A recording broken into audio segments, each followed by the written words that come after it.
Um passeio pelo Mosteiro dos Jerônimos. Um tesouro da arquitetura portuguesa. Uma das 7 maravilhas de Portugal. Em um passeio pela história e cultura que você só encontra aqui no Trips e Flicks.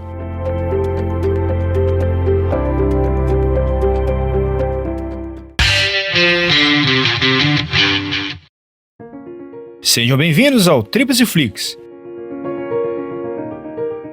Vamos conhecer uma das obras-primas da arquitetura portuguesa e patrimônio mundial da Unesco.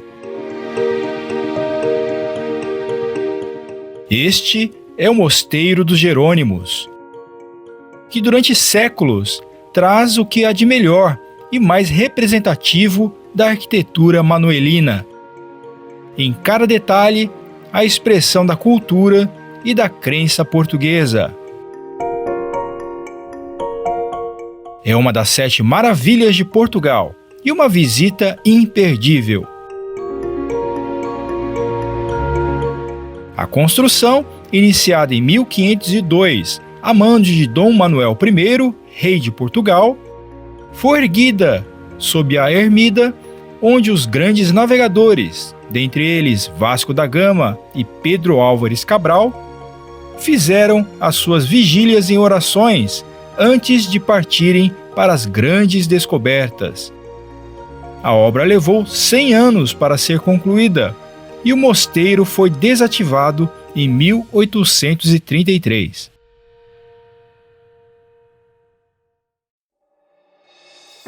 O ingresso é bem acessível e está incluso no Lisboa Card. Iniciamos o passeio pelo piso superior, contemplando os belos detalhes do teto.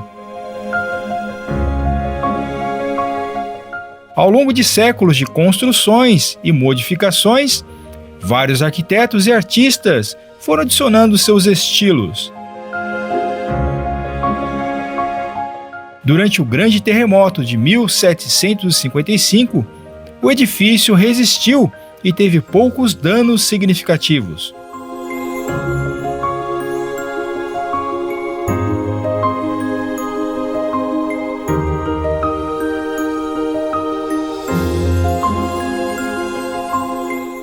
Entramos no claustro interno.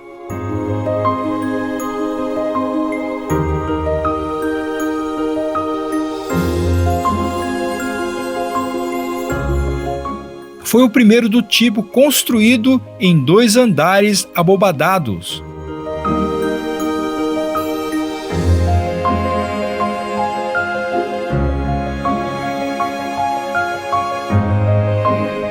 O estilo da arquitetura manuelina, que faz homenagem ao rei Dom Manuel I, é marcado pela riqueza dos detalhes arquitetônicos requintados,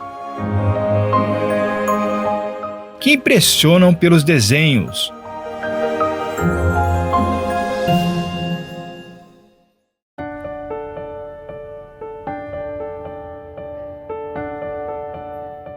São decorações onde elementos da natureza, o tema náutico e a heráldica portuguesa estão sempre presentes.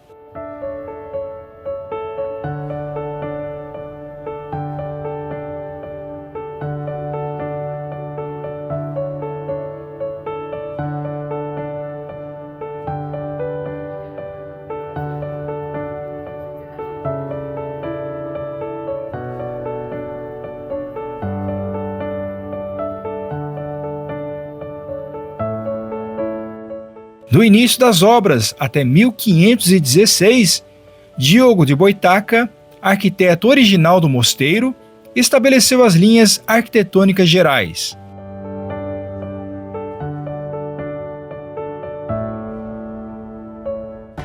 E João de Castilho, arquiteto luso-espanhol, que o sucedeu, imprimiu uma linha artística entre a tradição do gótico final e a inovadora corrente renascentista.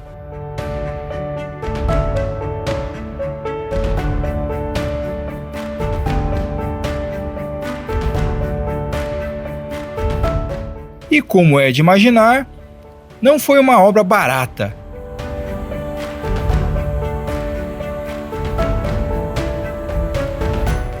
Dom Manuel I, aproveitando as riquezas que provinham do comércio das Índias, utilizou o imposto vintena da pimenta, que equivalia a cerca de 70 quilos de ouro por ano, para financiar essa obra em seu reinado.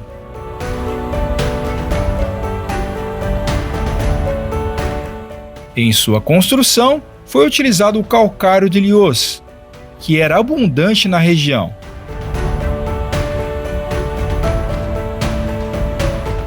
Em 1521, após o falecimento de Dom Manuel, as obras foram temporariamente interrompidas.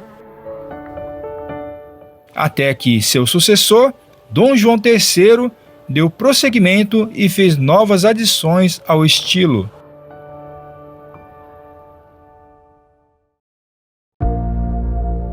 Continuando o passeio, vamos para o piso inferior.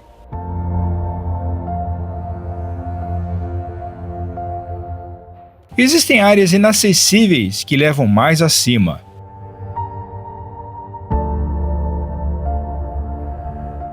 Percorremos um longo corredor descendente.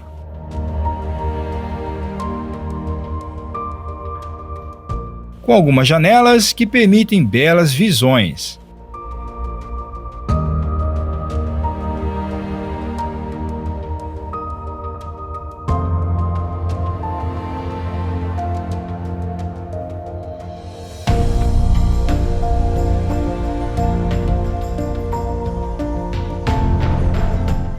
Este é o piso inferior do claustro. A grande inovação na época é também possuir um teto abobadado.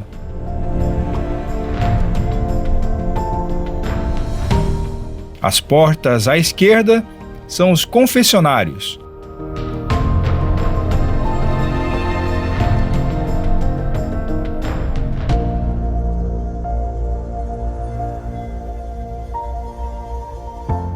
O projeto foi tão bem calculado e executado que, colocado à prova durante o grande terremoto de 1755, resistiu praticamente intacto.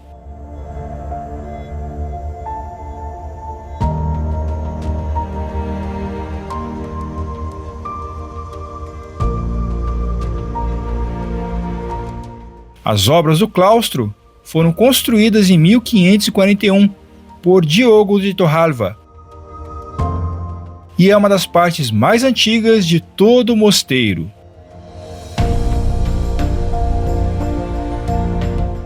Apesar das mudanças de arquitetos durante o período inicial e mesmo com estilos diferentes, o resultado é um conjunto harmônico.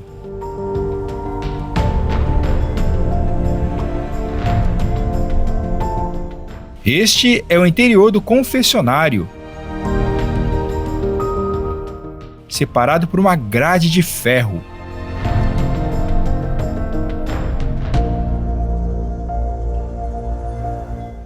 Em cada coluna, os símbolos da monarquia, como quem sustenta um vasto reino.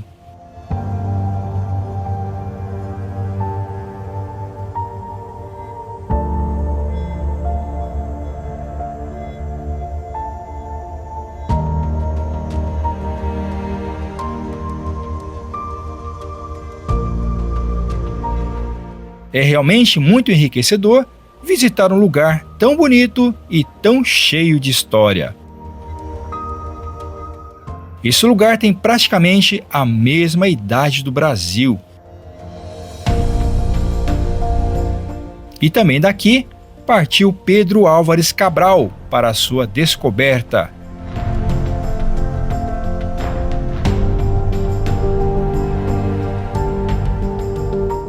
A ordem monástica de São Jerônimo tinha as funções de rezar pela alma do rei e pelo bem do reino, além da assistência espiritual dos navegantes e mercadores em suas viagens pelos mares.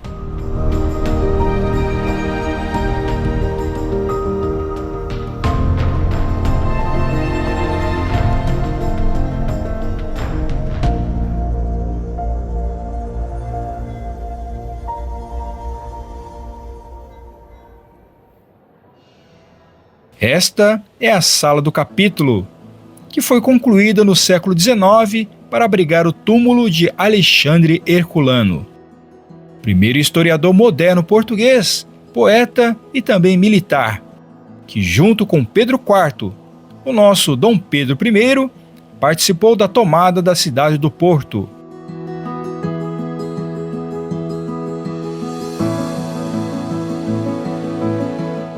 Antes do túmulo, o espaço era usado como capela por mais de 200 anos.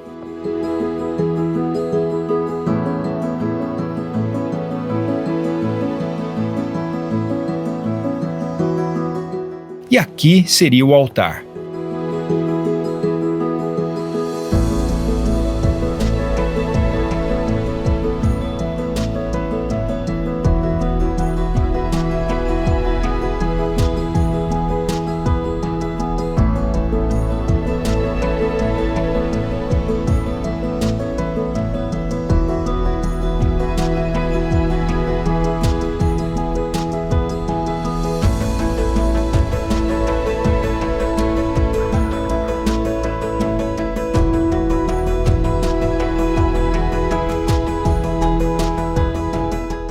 A porta de entrada da sala também merece destaque pelos detalhes.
Em frente, outra personalidade histórica sepultada.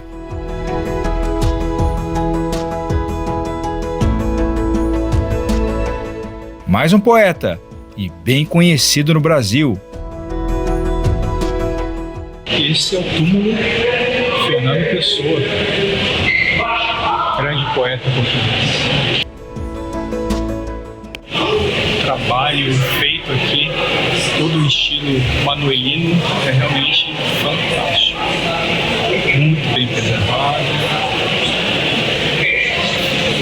Pena que faltam informações, faltam mais cartazes informativos, um QR Code, alguma coisa assim. Mas é muito bom passeio. Vamos conhecer o refeitório.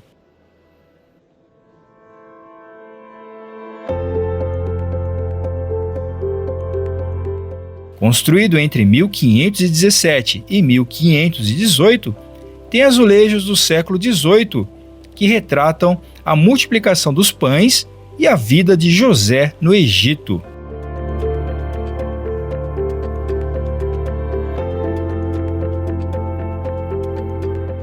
Pelo tamanho, dá para imaginar a quantidade de monges que viviam aqui. Tinha até um lavabo à direita.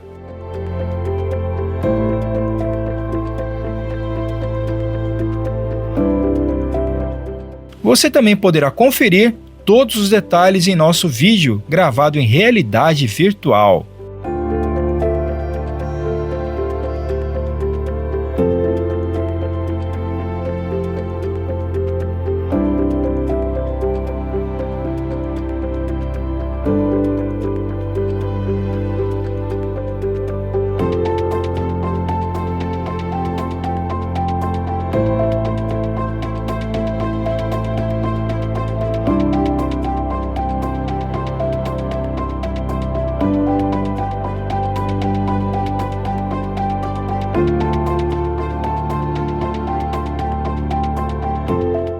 Andando por esses corredores, é difícil deixar de pensar em como seria a vida no interior do monastério.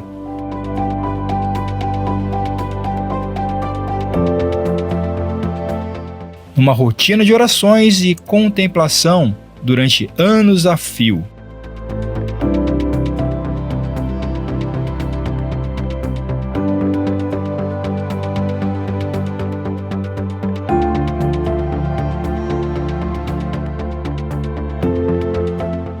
Em 1833, o mosteiro foi desativado por conta das reformas promovidas pelo reino português.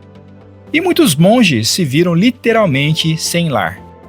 Diz a lenda que, para conseguirem se sustentar, vendiam doces, dando origem aos famosos pastéis de Belém.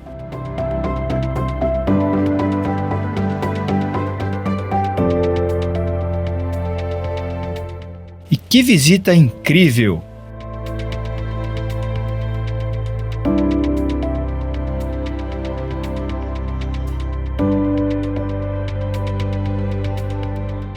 Esta é a porta principal da igreja, que já vamos conhecer.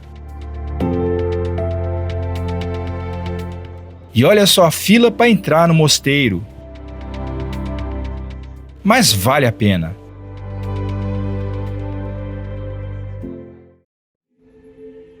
Este é o Portal Sul. Com 40 figuras na fachada, dentre elas Dom Manuel I, é a entrada lateral da igreja. Esta é a principal, ao lado da entrada do mosteiro, também construída no século XVI.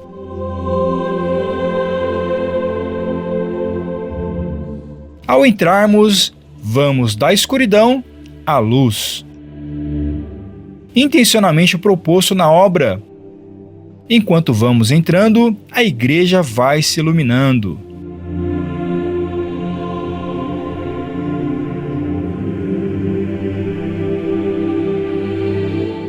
À direita, um grande personagem da história.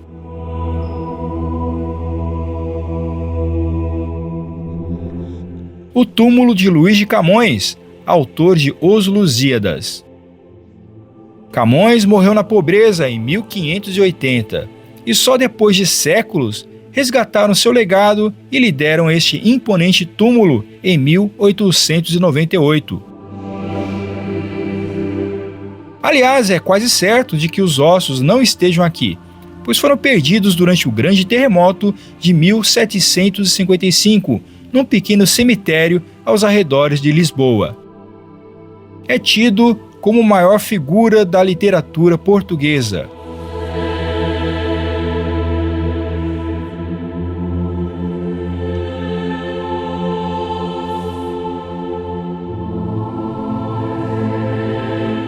Projetando-se ao céu, temos a grande abóbada da igreja. Com uma extensão de 30 metros, era a maior de sua época. Está sustentada por 6 pilares, que parecem pender do teto em direção ao chão.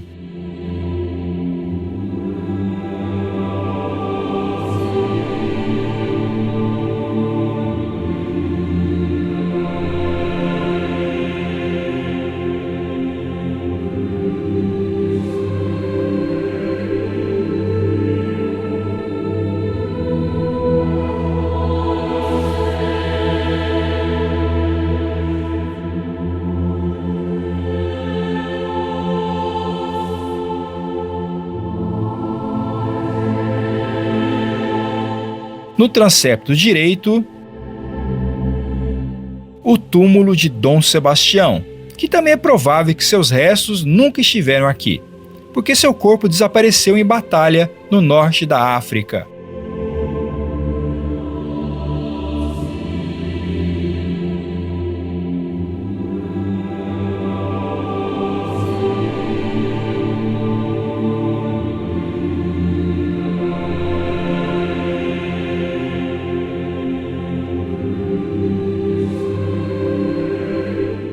Aqui no altar-mor, à esquerda, estão sepultados Dom Manuel e Dona Maria.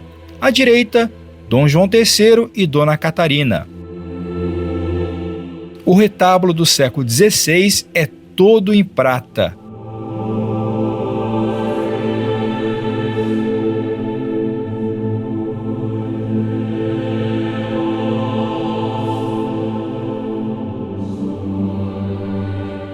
Ao fundo, o coro alto. E uma visão formidável do teto e suas decorações geométricas.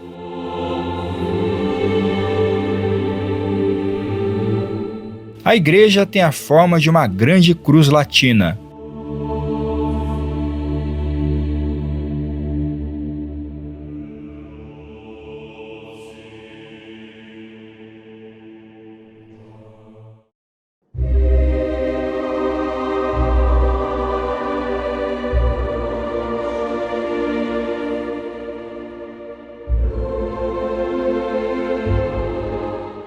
Aqui temos a sacristia.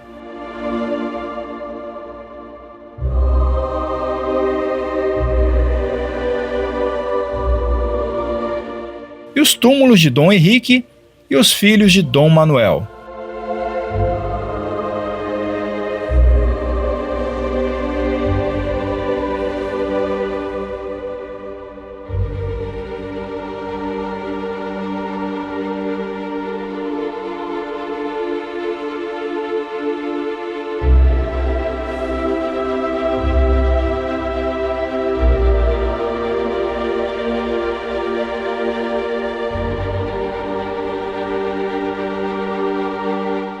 Já no final do nosso passeio,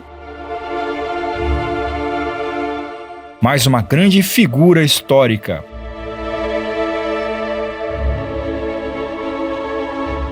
Vasco da Gama, tido como o maior dos navegadores portugueses, descobridor do caminho naval para a Índia. Graças ao seu feito, Portugal conquistou riquezas e poder.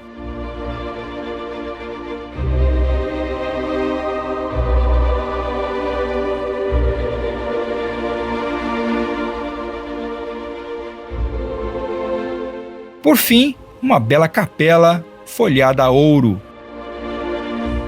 com a imagem de Jesus Cristo.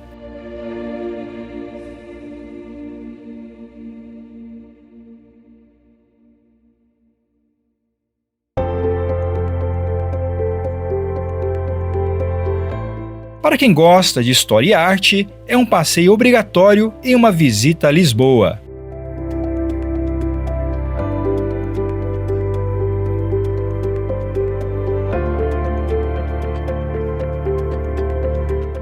Espero que tenha gostado do vídeo e que as informações lhe tenham sido úteis. Deixe o seu like, comente, compartilhe o vídeo e ative as notificações. Acompanhe os episódios da nossa aventura em Portugal.